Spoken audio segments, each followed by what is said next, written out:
kahit sa pinapanood ko, mapili ako eh.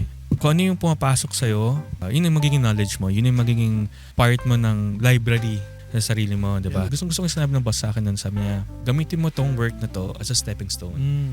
Kung saan mo gustong pumunta. Yung calling kasi at yung gift ng Lord is hindi lang sa'yo. Part nun is to share and also to hone other talents din na sometimes you just need to start eh. Welcome to the Black Shirt Crew Podcast. Ito ang podcast para sa mga church creatives like you and me. More than just tech and tools, pag-uusapan natin ang buhay church creative behind the scenes and our faith that fuels it all. Tara, samahan mo kami sa aming kwentuhan.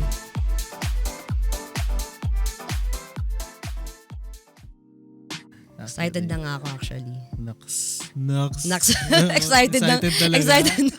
Cold opening, di ba? Oh! Ayan! Hello there, guys! Hello! Good afternoon. Welcome again sa panibagong episode ng Black Shirt Crew Podcast from Asia Pacific Media. Naks. Kaya ko tapusin yung words. Kaya kita sabayan. Okay, Asia sige. Pacific Media. Ayan. So, we have another guested episode. Oo. Actually, very excited ako sa episode natin today. Yeah. Kasi, kasalanan ko. Ikaw nag-imbita. Ako nagpakana, no? Ayan. So, excited ako din for you guys to watch and listen kasi very special for me ang ating guest for this hour. This guest is a creative director, filmmaker, and a multimedia artist. Someone who is passionate about storytelling through different media. He started his career as a multimedia artist at ABS-CBN, working with their internal events and publishing department. He's been working with brands as a freelance creative like from Metro Style, Chalk, Johnny Walker, Isuzu, St. Luke's, Chevrolet, at marami pang and many more to come. Dami. Diba? He graduated from UST Fine Arts, dun din ako nag-senior high lang. Major in Advertising Arts where he received, grabe naman to, the Outstanding Thesis of the Year Award in 2012. Dapat nag-stand din tayo kasi sa labas. Kasi outstanding. Sorry. Okay, please, let's all welcome Mr. Pat Buenaobra. Yes. Clap naman tayo. Mga studio audience. Clap! Hello! Yeah. Welcome. Thank you, Kuya Pat, na bumisita ka dito sa studio ng AP Media. Paano ka nakarating dito? Marami. Kasi galing ang Fairview eh. My gosh. Dating tirahan ko. Talagang same kayo. Same ng school, same ng ng place. Ayan. For this episode lang, let's kwentuhan lang tayo. Casually, ganyan. And since ang ating title is Beyond Sunday Creative, tama? Yes. Pag-uusapan natin sa episode na ito kung paano ba mag-work ang isang Christian creative, diba? Like Kuya Pat sa isang secular media environment. Ayan. So, without further ado, let's go to the meat and potatoes of this episode. Meat and patatas. Sige, Kuya Pat or Direct Pat. Ayan. Yes. Hello. So, siguro bigyan mo lang kami ng background sa life mo. Like, siguro tell something about yourself bukod sa napakilala ka. Kasi may hindi pa ako mga nabanggit eh. I'm sure. Sa'yo ikaw na bahala dun later. Sige lang, go lang. Saan ba ako magsisimula? Dito sa Black Shirt Crew Podcast. Ayan, paano ba?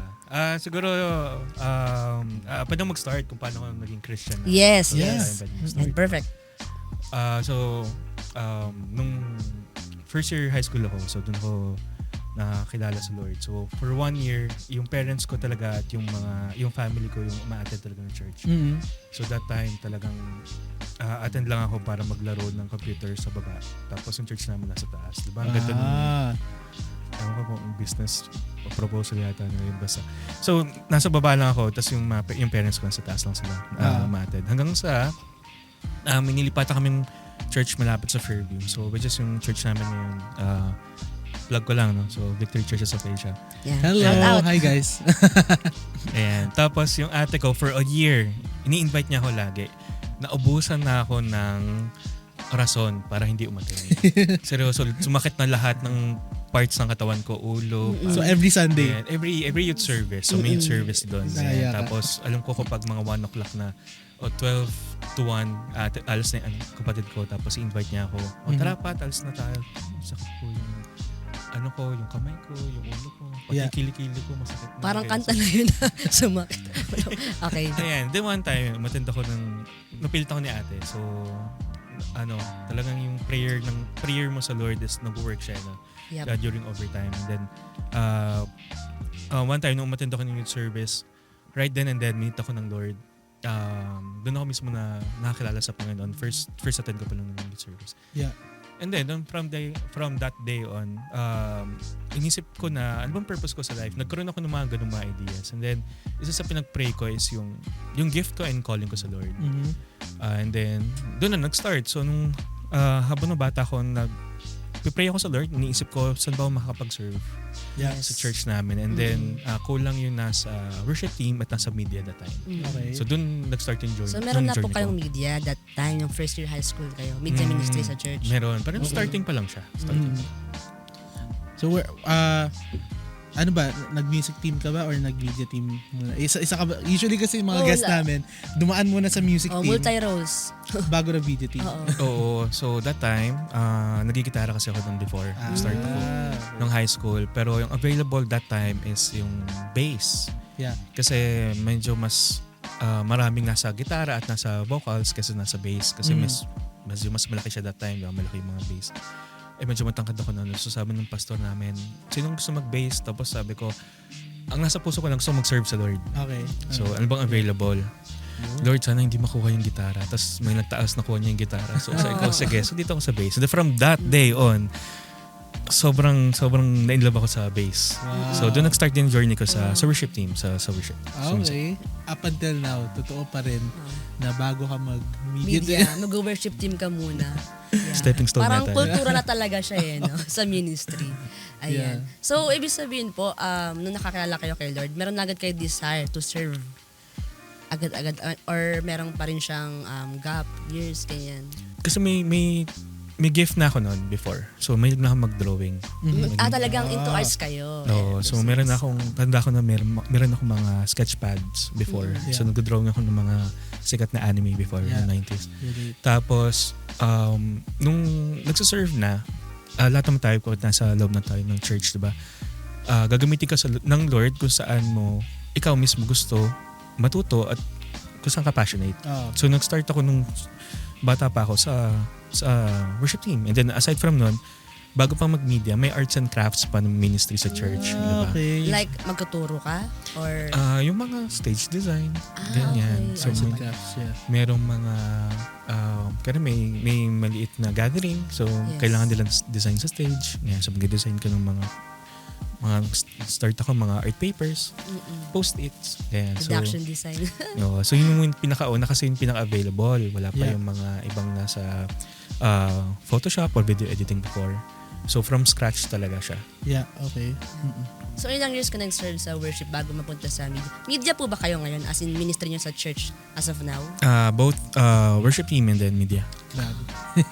Very... Up until now. Same. Oo. Nice. Kinakaya. Yes. And so, worship team, focus na kayo sa worship team, mga ilang years. Then, nag-start kayo mag-media at the age of, or anong stage Nung ng life? bata ka kasi, mas marami kang time.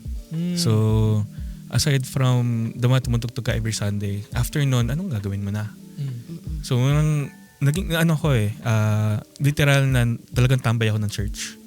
Ganon. Kasi isang sakay lang sa amin yung church namin. Tapos talagang right after ng school ko, diretso ako sa church. Ang lapit lang din ng school ko sa church. So, anong gagawin? Ano pong gagawin? Ano pong paano makakatulong? Ganyan. Parang yung oras ko that time na bata ako, talagang spend time ako sa church. So, laking church talaga kayo. Oo. Ever since high school. Oo, tama. Doon. Talagang nasa ano. And then,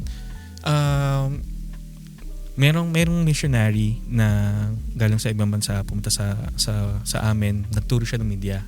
So siya yung unang nag lead ng media team namin, lalo na sa video editing. And then from that day, siguro mga 2010, 2011 ganyan.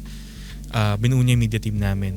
Tapos nagturo na siya, nag-start siya na magturo paano ba yung production, paano ba yung ganito, paano ba yung video editing, ganyan. And then, doon ako naging curious ako pagdating sa media. Ano bang ginagawa dito? Okay. Ganyan. Kasi tatanong ko pa lang dapat from the interest of drawing, paano mo na-connect na okay, magugustuhan ko na rin mag-media. Digital, diba? I can relate with you na on the part na I started drawing din nung bata. Pero never ko siyang na-connect na magustuhan ko yung camera or magka-interest ako sa camera. So how was that for you? Like yung transition. Paano mo na-transition na okay, paano nangyari sa iyo? Ayan, so it's a testimony din sa akin. So nung high school ako, parang nung third year, fourth year, naisip mo na ako saan ka magka-college, diba? So anong course kukunin mo? Yes. At that time, mayroon talaga akong dream nung bata ako. Lalo na nung bata-bata ka pa. I mean, ang gusto ko lang dalawa. Maging owner ng computer shop. Okay. Para hindi na ako magbabayad sa computer na lalaroin ko. Una yun. Pangalawa, at maging engineer.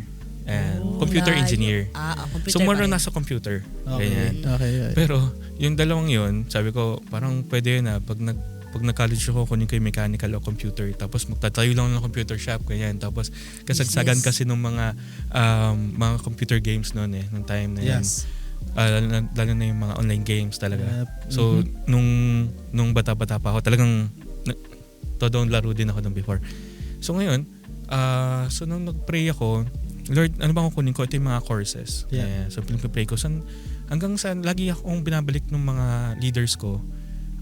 Sobrang halaga ng mga leaders at mga pastors natin sa church. Super. And then sabi niya, saan ka ba passionate? Ano bang gusto mong gawin sa buhay mo? Ganyan. Tapos pag-pray mo sa Lord din kung saan ka. Ito yung binalikan ko lahat. Sabi niya, nasa arts ako eh. Marunong gusto kong mag-drawing, pero di ako magaling. Tapos, hindi ako critical thinker, more of creative thinker. So, nung chinek ko na, alam bang mga available na courses na pasok yon. And pero then, di ba nag-fine arts? Fine arts. Drawing yun, di ba? Oo. And then, yung pala, fine arts that time is iba-iba na siya ng klaseng curriculum. Yeah. So, meron ng fine arts na talagang drawing, painting, interior design, may branches na siya. Meron na siya mga ganun, computer design, mga ganyan siya. Then may advertising arts. Yeah. Ayan. So nung entrance exam ako sa mga schools. May isang school lang na kung saan pumasa ako. Pumasa ako sa ibang mga schools pero sa ibang branches ako nilalagay. Okay. Although parang meron kang pinsan dito, meron kang tita dito, pwede kitang ilagay dito, pwede akong mag-aral ganyan. So etong sa school na to, dito sa UST, yung advertising arts nila is from scratch. So from drawing talaga. Yeah. From drawing into computer graphics. Okay. So pinagdadala din ba kayo ng mga yung sa mga Archie? Yung mga T-square, yung malaki. O plates, ganyan. Sobra. Kung galing kang Fairview, di ba? Yeah. Tapos sa UST ka papasok. Grabe, talagang ganun. Yeah. Ang laki ng bag ko. Mayroon ng bag na 8x20 ngayon. Sobrang laki. Mas malaki pa dito. Dadalhin ko yun kasi lahat ng plates ko nandun. Yeah. So anyway, yun. Testimony siya kasi galing ako sa school na public school eh. Ganyan. Tapos may tumulong sa akin na local government unit. Naging scholar ako nila. And then may isang company din na tumulong din sa akin as a scholar. Wow. Para sa college ko. So sobrang nung nagpray ako, Lord, so dito na talaga ako kasi may support. May support na galing sa iba't ibang tao. Yeah. Yun, So itong final na to, yun na yung fine arts sa UST. Oo, so yun. So apat lang yung branches niya eh. So pinaka-pasok sa akin yung advertising arts. Okay. I love it kasi tawag dito, si Lord yung sumagot sa'yo on where to go by giving you, by blessing you. Yeah. By, minsan kasi parang lalo sa mga students dyan looking for looking for a school, it's really pressuring to look to settle on a strand, settle on a course. Pero when you rely on God, for answers. Lord, Leading talaga ni Lord. yeah, how are you gonna use me for your glory? Ganyan na, naku, grabe. Ganyan din ako. Multimedia arts naman ako. Never ko in-expect na magiging multimedia arts ako. Nagdo-drawing lang ako. So, either conservatory or ano. So, it's Tsaka amazing. nakatatak na sa pangalan pa lang ni Kuya Pat kung saan siya nabibilang eh. Oo. Di ba? Di ba ang buena obra means good arts? Fine arts? Good work. Good work. Oh, I Good mean, work. Yeah, no. arts, work. Oh, medyo similar. Oh, Yeah. So, yun. Re-research niya kasi yun eh. talaga. Oo. May pasok lang eh. Oo, ganun din. Yung ate ko lagi niya sinasabi na yung name namin speaks our destiny. Wow, amen. Amen. Yan. Pero anyway, so yun yung naging yung naging journey nyo kung paano kayo napunta sa media ministry, sa course, and eventually, so paano naman kayo napunta dito sa mismong work environment nyo, which is mainstream media? Like ito ba yung simula pa lang ng after you gumraduate, dito na kayo? Or may mga iba pa kayong, paano yung journey nyo papunta sa mainstream? Okay, short story lang. Bibilis na ko lang to. Nung graduate na ako ng college, merong time for preparation for graduation, di ba? Yeah. So, parang merong 2 weeks noon na walang gagawin. So, may nakita akong post sa Twitter noon before. Tapos, nag-hiring sila that time. Okay. So, kala ko kung ano lang. So, nag-apply ako. Nag-apply yung Friday. Interview ko ng Monday. Wednesday, pasok na ako. Wow. So, sabi ko, ma'am, kasi po, di pa ako graduate. Wala pa po ako SSS, wala pa akong pag-ibig, wala pa po ako lahat eh. Magmamarcha pa lang po kami ng baccalaureate mass eh. Sabi ko, pero ano pwede po ba ako? Tapos sabi niya, sige, hindi ka namin hintayin, mag-start ka na ngayon. Yeah. Magpaalam ka na lang kapag kailangan mo ng umalis o magmarcha, magmass, ganyan. O just sa mga kailangan pa para sa graduation. Yeah. Wala akong idea kung ano yung gagawin doon, kung ano. And then nakita ko lang na, ay magandang company to. Tapos, pero before niya, nagpe-pray na ako saan ako pupunta. Kasi ang plano ko talaga is mag-advertising agency. So, from pag-advertising major ka, so doon ka pupunta. Isa sa mga media platform o isa sa mga workplace na pwede ko mong puntahan pag graduate ka ng advertising agency, di ba? Yung inline. Tama, inline. So, napunta ako doon sa media and then, di ko alam yung scope of work. Doon ko na lang din natutunan lahat ng scope of work. Tapos, eventually, after ilang months then, ang sabi sa akin, Pat, parang hindi ka para dito. O parang hindi ka para dito. Kasi ang ginagawa ko doon is yung mga internal pub mats. Okay. Yun yung mga ini-email sa mga sa mga employees. So kapag may event sa loob ng office, company, ayun, so gagawa ko tapos sasend sa kanila. And then, Pat, baka gusto mong lumipat sa iba, sa mas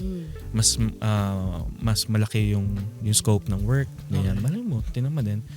And then, gusto ko sinabi ng boss sa akin nun, sabi niya, gamitin mo tong work na to as a stepping stone. Kung saan mo gustong pumunta. Yeah. Yan. And then, after nun, parang after ng years, nakalipat ako na iba't ibang media. Ayun. So, nandito ako sa video kasi around parang 7 years ago, yung print ads is transition siya into video content. Eh dahil nasa magazines ako before, sinabihan na ako na Pat, magta-transition tayo into video content. Ayan. So, galing doon, tiningnan ko na 'di ba meron kang desire, 'di ba, na para sa videos, ganyan. Parang si Lord ini-expand niya yung gift mo from sketching from the sketchpad into moving stills na. Yeah. Ganyan. So eventually, habang nandun din talaga ako sa loob ng EBS, rumaraket na ako. So gumagawa na ako ng ibang mga work. So marami kayong side jobs, sidelines. Oo, at lahat ng yon natutunan ko yon sa loob ng church. So yung media team namin, growing na siya that time. So nagkakaroon na ng may camera na, nagkakaroon na siya ng may video camera na, may laptop na, may ganito ganyan. So eventually, yun yung naging training ground ko. Yes. Na kung saan ako nilaunch ng Lord. Yeah. Yung skills, na-hone siya. Yung ideas, yung mindset na mas malaki pa yung gagawin ng Lord, mas malaki pa yung creative industry. Yes. Pat, talagang ina-expand niya kayo. Oo, yun. So, nahon ko yung ibang mga skills. Tapos, eventually, napunta ako dito sa media. Galing kasi talagang akala nyo nung una mag-drawing na kayo, di ba? Pero kasi as media and technology evolves, nag-evolve din yung needs sa inyo and nag-adapt rin kayo. Which is, even kahit hindi ka sa, kahit sa ministry, di ba? Kailangan nag-adapt tayo. Mm-hmm. Even yung church, naging training grounds niya. Yeah. Diba? What advice or what principles yung nadala mo from church that was effective in sa Working. pagtrabaho mo? Lalo na sa secular media environment. Kasi you're a Christian penetrating the mainstream. So, kumbaga, nakikipaglaban ka sa you're trying to be an example. You're not just trying to be a worker. You're being an example of how a Christian should be in the mainstream. So, what advice or what principle is most important sa iyo? Hinoon ng Lord yung character ko nung nasa church ako. So, pag creative ka, minsan di mo ma-explain ng maayos o ma-communicate kung ano yung mga gusto mo mangyari, gusto mong ganyan. And then, lagi may rejections pagdating doon. So, hinoon ng Lord yung character, hinoon ng Lord yung skill, hinoon ng Lord yung relationships, and then, hinoon din ng Lord yung respect sa coworkers. Kasi, so yung lumalaki ako, introvert ako eh. So, sabi ko nga, Lord, paano ka mag-work sa creative industry parang, hello, ganyan lang ako. Kamusta po? Parang, I prefer to do things alone. Yeah. So, ganun. Pero dahil nilagay ako ng Lord dito, parang you need to come out from your shell to do it. Diba? Kasi, creative industry o creative, in a creative family, it's a collaboration. So, hinoon ng Lord yung isa sa hinoon ng Lord yung character doon. Siguro pakita natin para ma-visualize ng mga audience natin yung some of the artists na nakatrabaho ni Kuya Pat. Direct at ayan. Sina Paulo and Kim. So, ano palang pakiramdam, Kuya Pat? Like, how it's like working with big stars, with famous people, ganyan. Wag malito, guys. Joke lang. Pakita nga natin yan. Wag malito. Ayan. Yeah, Wag malito. Alam niyo kung sino. Joke. Hindi. Masaya ako kasi kung paano nila nire-respect yung craft nila. Nire-respect ka din nila sa craft mo. Okay. So kung paano sila pinagkakatiwalaan sa kung ano yung gagawin nila, sa kung ano man yung gagawin nila dun sa project na yun, in-entrust din nila sa'yo kung ano yung, diba? Yeah. So yun, nagbibigay kayo ng respect sa isa't isa na meron kayong may task kayo gagawin sa project na yun. Tapos masaya ako din na makatrabaho sila. Kaya lagi yung Hindi ba nakaka-intimidate or nakakahiya? Kasi parang as introvert, ganyan. Sa una. Ayan. Hindi ka ba na-intimidate sa amin? Medyo nga. Hindi kasi in the future baka amen. Alam mo na, baka sumikat tayo sa Hindi na magkataka si Chris talaga galing ding mainstream media siya. Ayun. So baka ako. Di joke lang. Thank you, Prince, sa sound effect. Anyway, ayun. So for me nakaka-inspire lang. Diba? Someone sa media minister, sa church, then in-expand din Lord yung relationships and connections mo. Pero hindi ba na-apektuhan yung ministry involvement mo sa church simula nung napasok ka sa mas malaking industry ng media? Affected siya kasi time management, diba? Schedules, ganun naman lagi. Pagdating sa pag-creative ka. So how do you handle po? So for me, you need to have your priorities. So, ano priorities mo? Pwede ko bang i-share to? Kasi, syempre iba, meron silang priority nila. Sunday is for the Lord. I mean, you have a specific day for the Lord. Pero for me, it's also my ministry to work outside. So, Yeah. doesn't have to be Sunday. It depends on your relationship with the Lord, di ba? Kasi mostly talaga ng work namin, pagdating sa creatives or events, Kasama ang Sunday. weekend siya. So, weekends talaga siya. So, although Christianity is more of a relationship with the Lord, pero you need also to attend the service, di ba? Sa community, di ba? Fellowship.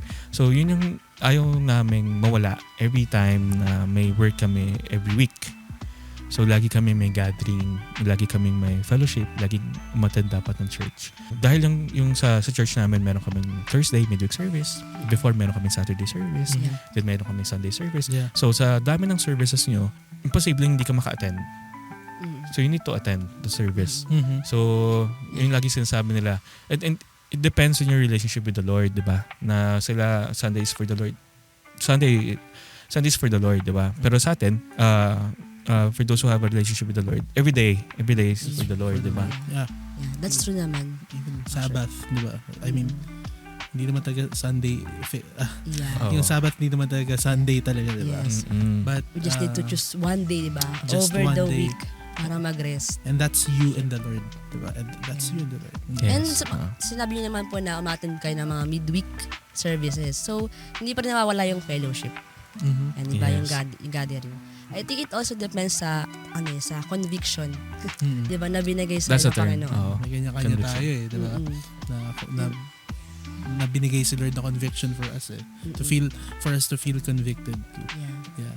That's why it's important din to feed your convictions with the word, with testimonies.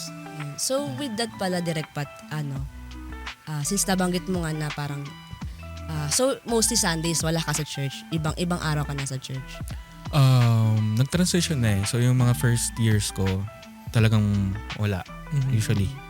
Pero dahil eventually nag-grow yung work ko, so parang pwede ka na pumili ng work.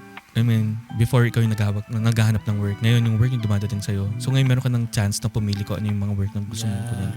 Yun maganda. Sobrang grateful sa Lord dahil doon. Yeah, I think in-honor din ni Lord, di ba, yung obedience mo. Yung faithfulness mo.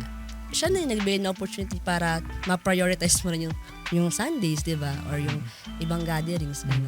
So, with that po, like, kasi ba common na dapat Sunday for the Lord yan. Nabanggit nyo nga, pero kayo, ito yung conviction nyo na at least choose one, di ba, sa mga midweek and everyday naman yung relationship. So, ano yung parang meron bang mga like criticisms kayo na-receive? If okay to share lang po or how do you handle that from the church, ganyan, or sabi ng ibang Christians, ganyan. Meron, lagi naman meron. Pero hindi pa-explain namin na yun kasi yung type of work na meron kami. So sabihin mong doktor ka at may opera ng Sunday, meron kang isa-save na buhay ng Sunday, Sunday is for the Lord. Paano yun? Diba? So yung conviction mo, it depends on your relationship with the Lord. So hindi siya nagde-depend sa ikaw mismo, kundi sa relationship mo sa Lord. Yeah. Very biblical din yun, di ba? May ganong story sa Bible na si Jesus nagpagaling during Sabbath. Pero pinunan ng mga Pharisees.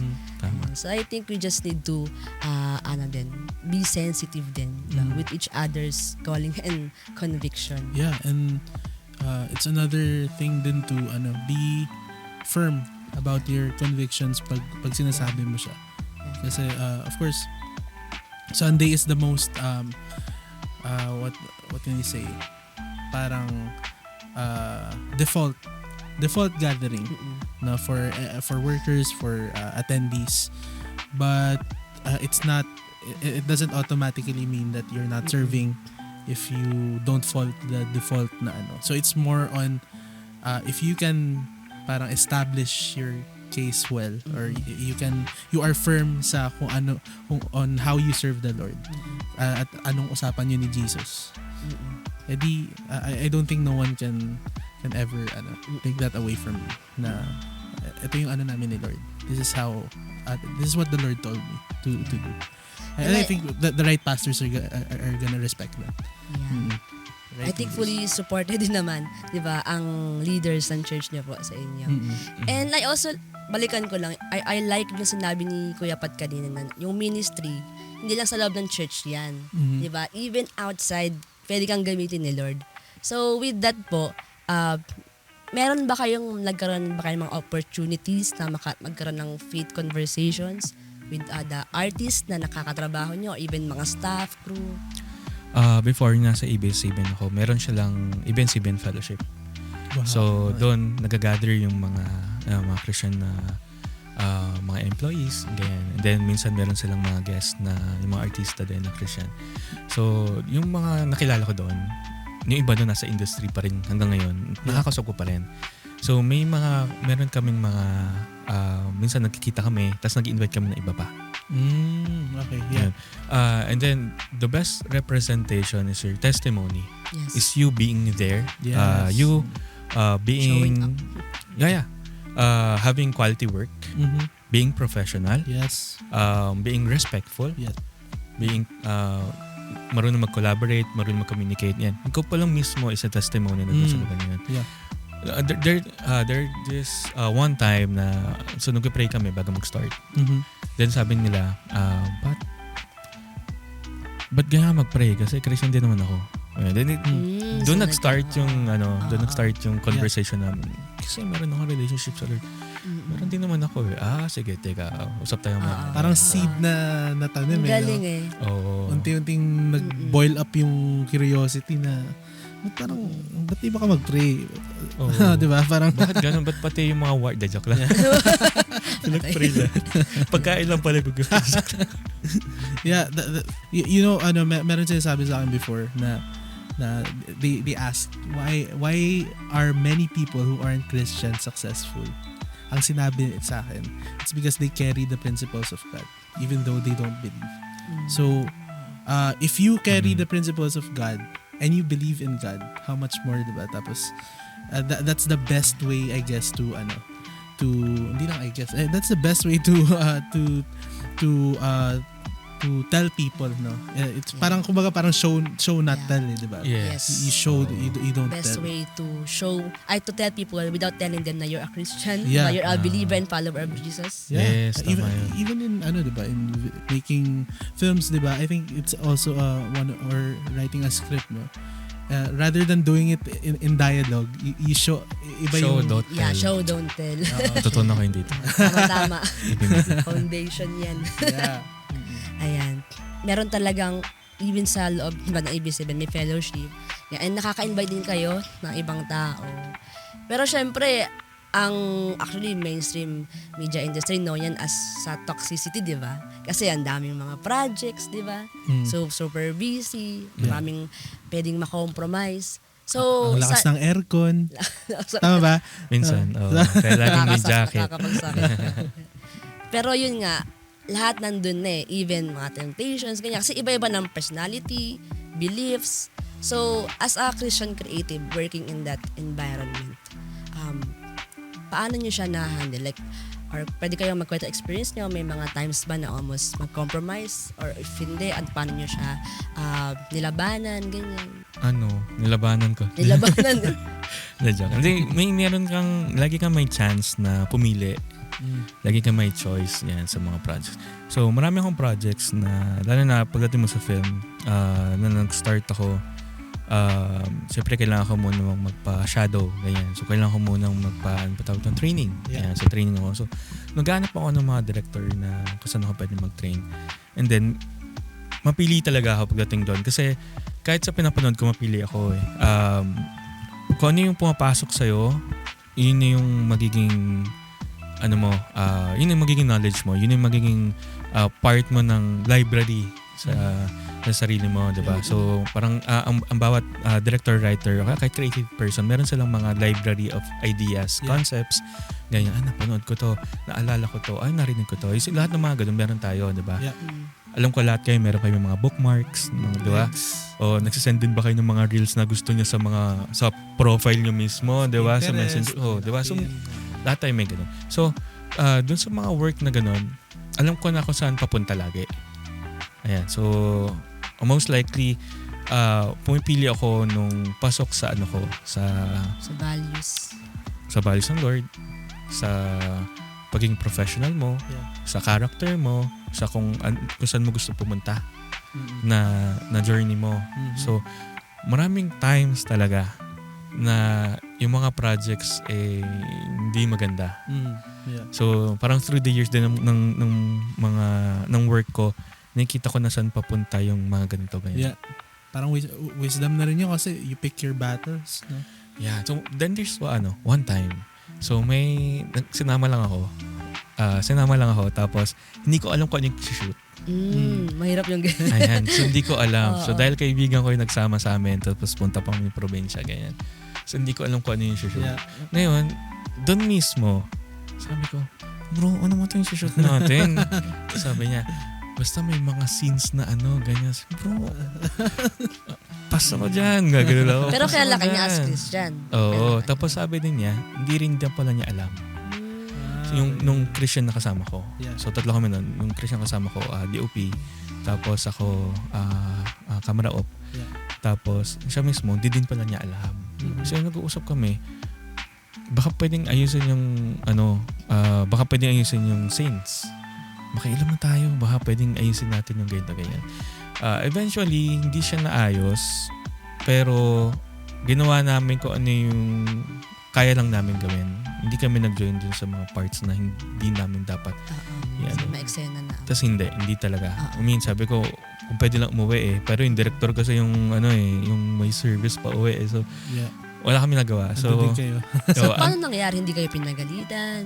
Or hindi. Kinusap namin. Tapos sabi namin na hindi po malinaw yung JD, yung script doon nung binigay sa amin to.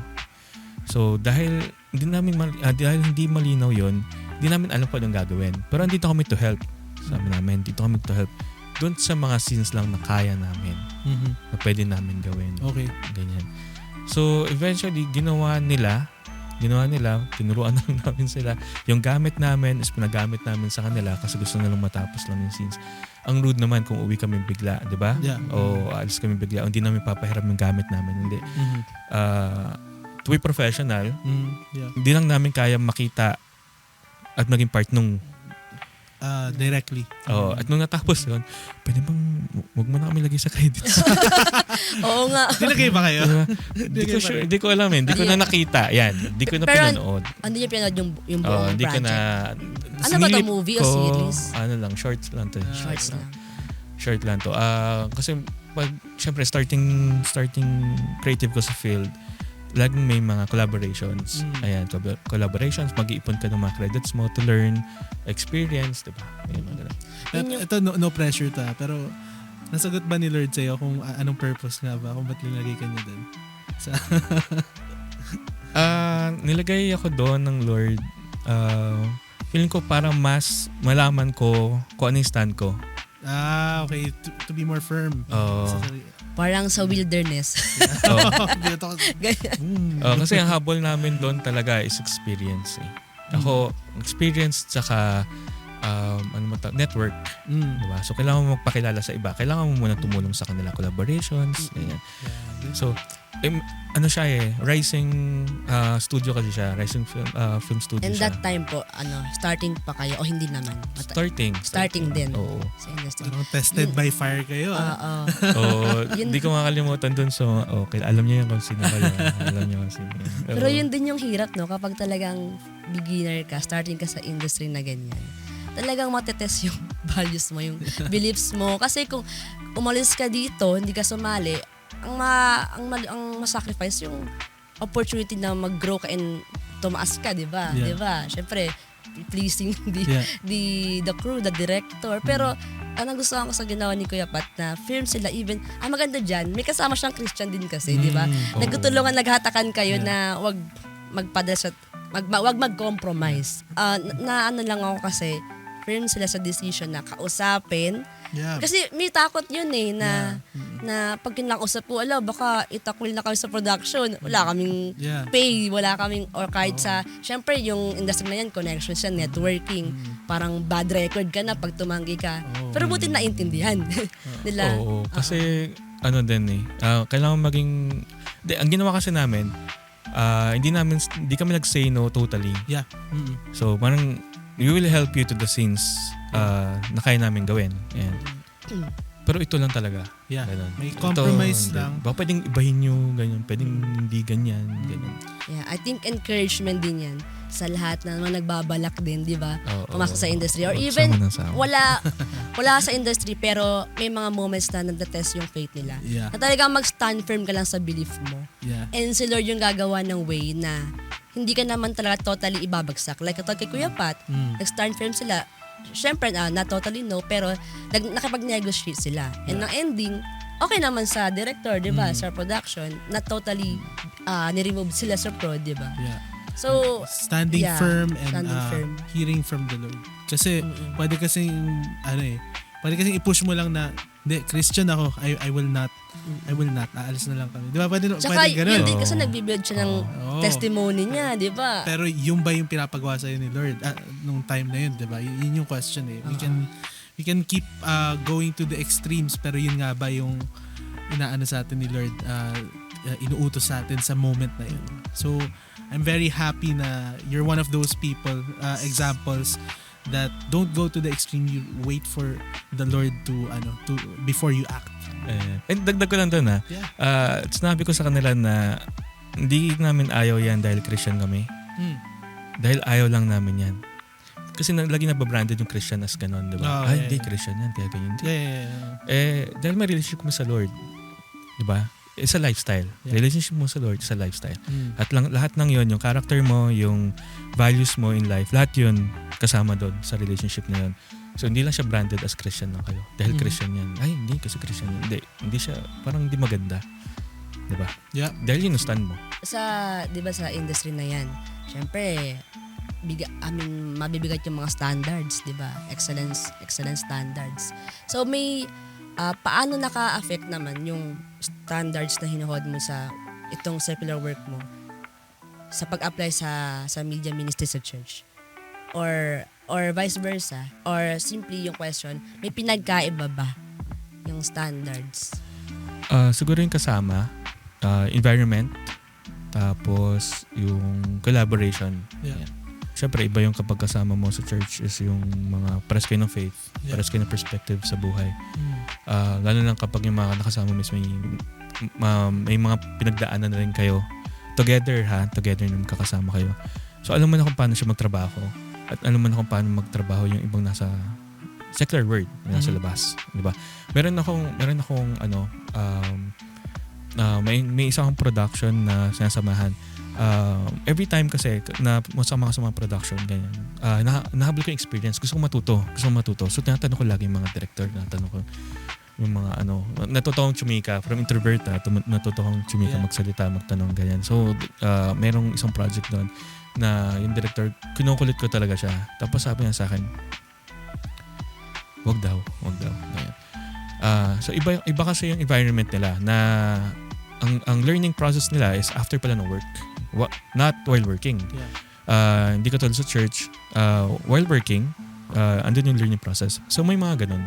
So may mga ganun bagay.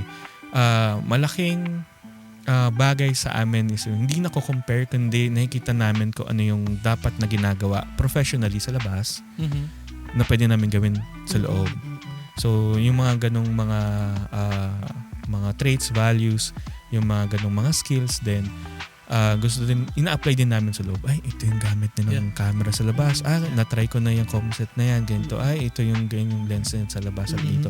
Ay, ganito pala yan. Dapat yung script, ganito. So, yung mga ganung bagay na tatawid namin sa kabila.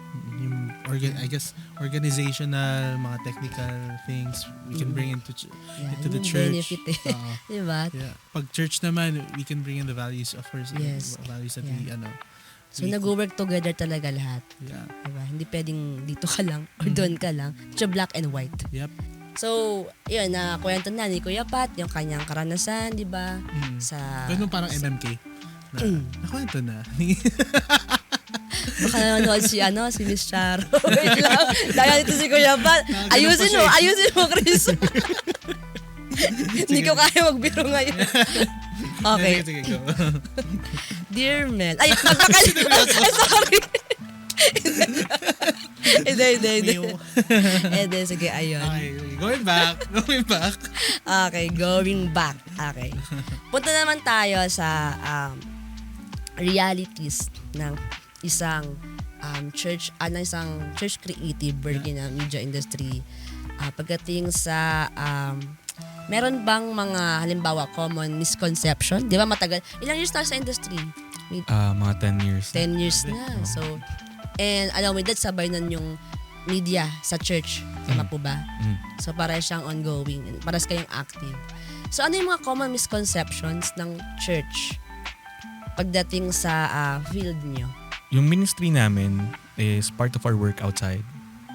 So, misconception na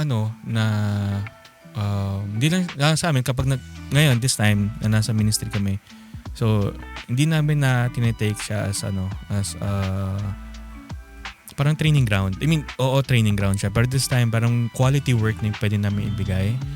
Tapos lahat naman ng ministry din sa church is importante, 'di ba? Important 'yon. Yeah.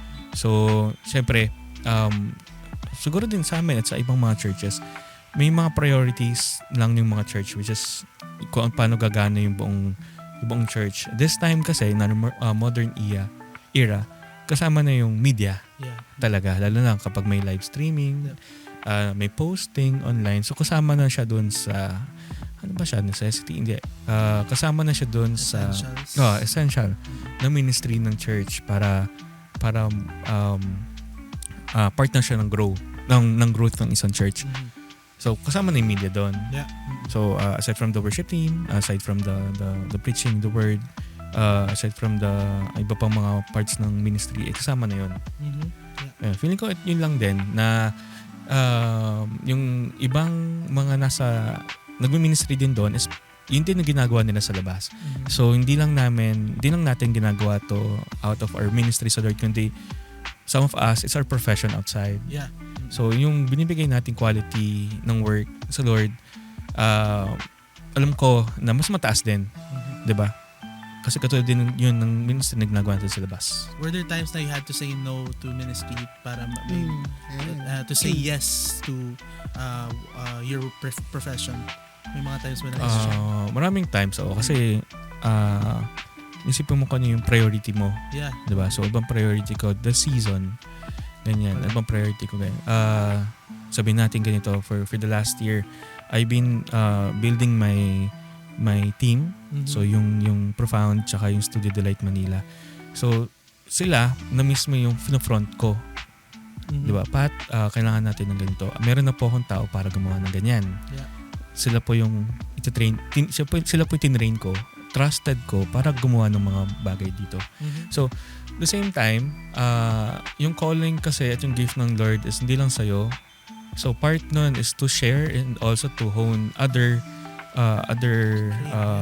talents din na sometimes you just need to start diba? You just need to start a pathway for them na may susundan sila. Lagi ko nga sinasabi na gusto kong maging isa sa mga nag-start ng ganitong ministry na isang path para may susundan sila. Amen. Yes. Kasi nung nag-start ako, laging ganito kahit nung bata pa ako, naghahanap ako ng Christian bands. Ayan, sabi natin, before, ilan lang naman sila. Hillsong, Delirious, ngayon, Lakewood.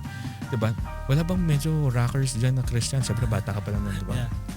Wala kang mahanap. I mean, diba? So, and then may nag-start. And then may sumunod. And then nagkaroon ng Planet Shakers na medyo iba naman yung sound. Diba? And then may sumunod. So, kailangan, it just needs to start. So, ngayon sa amin, sa church namin, I know and I believe I just need to start the filmmaking path para sa kanila. Lalo na yung artista ko, yung mga artista namin, yung nanalo ng Best Actress Award, diba? So, kasama namin siya sa church. And then, kapag nakita siya, may inspire iba na, ay, teka, may talent pala ako dito. Nag-aantay lang pala kami matap ng someone para magamit yung gift na to sa Lord. Kasi, alam naman natin, minsan may mga churches din kasi syempre na limited lang din yung ministries nila, diba? Limited lang din yung ministry. So, what if mag-start ako 2019, nag-start ako ng musical play sa amin. Paano nag-start tayo ng musical play? Then every year na yun, may musical play na. Kahit wala na ako dun sa production na yun. Yeah. So, the next year, paano kaya kapag may film na? And then may film na. I mean, you just need to start. Yeah. Ayun. I think the word is trailblazer. Yeah. Word of the day, Trailblazers. Kung may pag-game lang tayo, yung sagot. Yan. So I like how yung mindset ni Kuya Pat ay hindi mo hahayaan na yung culture ng industry yung magkulong sa'yo para makapag-minister, kundi ikaw yung mag-aapekto sa culture ng industry. Amen. Diba? Be the salt and light. Amen. Ayan, sobra akong na-encourage kasi marami, I think, ako kasi noon parang nag-try din po ako na mapabilang sa isang mainstream na industry, media industry, ganyan noon. Pero kasi, ayun, depende nga kung ano yung leading sa'yo ni Lord eh. And sobrang nakaka-inspire po yung sinabi nyo na yung ministry, hindi lang siya nakukulong sa church, kundi outside. Sobra po ako na-encourage yan, with that. Ayan. Yeah, yan yung isa sa mga ano natin sa AIM, diba? Tawag dito, encourage creatives to reach out, not just inside church but beyond walls. Like sa promo pala natin. Siguro to encourage na rin yung ating mga viewers, especially those dreamers, young creatives ng church. Yeah. If they plan to really pursue this kind of industry, ano po yung mabibigyan yung encouragement for them. And also, warning na din. Warning. Encouragement. Sige, warning muna. Warning and encouragement. Warning. Don't watch too much outside things. Huwag kumuha ng inspirasyon sa labas. Kasi yung word parang ng Lord is sobrang daming inspiration na galing doon. Perfect. Songs, productions, films. Yeah. Ayan. So, doon pa lang sa word ng Lord is inspired ka na, 'di ba? Sa Psalms pa nga lang 'di ba? Andun na lahat. Proverbs pa lang andun na lahat. Yep. So, warning siya na mas creative ka sa Lord kasi sa labas. So, you need to find your inspirations inside God's word, God's love, 'di ba? You can communicate by just testifying of God's love. Yeah. Amen. So, yun. And then, I think it's about time for us to not just to invite people from outside to inside, but by going from inside to outside of the church. So you need to go outside first for them to go inside the church. Yeah. I think that's the reaching out to them. Yes. It's a mission. Very Christ-like, di ba? Amen. Reaching the lost. Ang ganda ng usapan natin this hour. So hands down, Kuya Pat. Thank you sa presence mo, sa lahat ng mga encouragements mo. Siguro, to finish, di ba, this episode, we want you to complete this statement. So parang fill in the blanks. So 2 plus 4 times Hindi, the square root mat of... naman yan eh. Okay, so being a Christian creative in mainstream media means? Being a Christian creative in mainstream media is being the light in the world. Perfect. Sakto sa sinabi ni Kuya Pat na sabi sa Matthew 5:14, di ba? You are the light of the world. A city set on a hill cannot be hidden. So, as Christian creatives, hindi lang tayo content creators, but we are the light bearers ba, of the Lord. And everywhere we go, we carry His love, His light, di ba? And we show it through our actions, through our outputs, our convictions, di ba? Just like how Kuya Pat, kinuwento niya yung kanyang story. And maraming pwedeng maging faith conversations na mangyari outside the church. So, be a light even sa mainstream media. Yeah, and the word of God isn't just words, no. Literally, it's not just the book itself, but it's a living and breathing word inside us. So each and every action we take, just like you said, no, it's not how we tell people who Christ is, it's how we show people how good God is in our lives, no, that totally that plants a seed in their lives. No, we're not here to do the saving, right? God is doing the saving. We're only here just to show how mighty the Lord is when He does To the plant saving. seeds. Yes, exactly. Amen. So the Bible verse is, let your light shine before others that they may see your good deeds and glorify your Father in heaven. That's Matthew 5:16. So everyone, we hope you are blessed by this podcast. We hope na marami kayong natutunan sa guesting natin with Sir Pat Manaobra. So thank you so much for Yes. Thank coming you. here. I hope now we can do another episode with just, since we did about your we talked about your life. I hope that na yung next episode more on tawag dito, more on critiquing or Mas reviewing specific, something. no? Sa mga naging films, yes, di Kasi, ba? yes, you I know, would glad to. Yeah. Yes. Or even yung kanyang upcoming film sa APF. Oh, spoiler alert. Di ba? Nangigilang meron. Stay tuned lang, di ba? Para makita niyo yung kanyang collaboration with AP Media. Yeah. So if you are still here in the Black Shirt Crew, make sure to follow us in Spotify and YouTube, and you can also catch us in Media Ministry Forum, kung saan where you get all the community, all the help from the community, and you can show some support then with your fellow Leave brothers us and comment, sisters. even sa Spotify, may comment section doon. Yes. Tell us what you feel about the episode, or kung may mga comments kayo or critics, welcome kayo na sabihin niyo lahat. And shout out to everyone who commented for Kuya Pat Manaobra. Thank you so much Thank for you watching the po podcast. sa support. Ayun, yun lang. By the way, my name is Chris, My name is Shebby. and this is Kuya Pat Manaobra with us in this episode, Beyond Sunday Creative, episode 24. Thank you. This is the Black Shirt Crew podcast. See you Signing guys off. on the next episode. Bye-bye. Bye, guys. Thank you. Thank you for listening to the Black Shirt Group podcast. Let's continue the conversation. Join our Facebook community group at Media and Ministry Forum.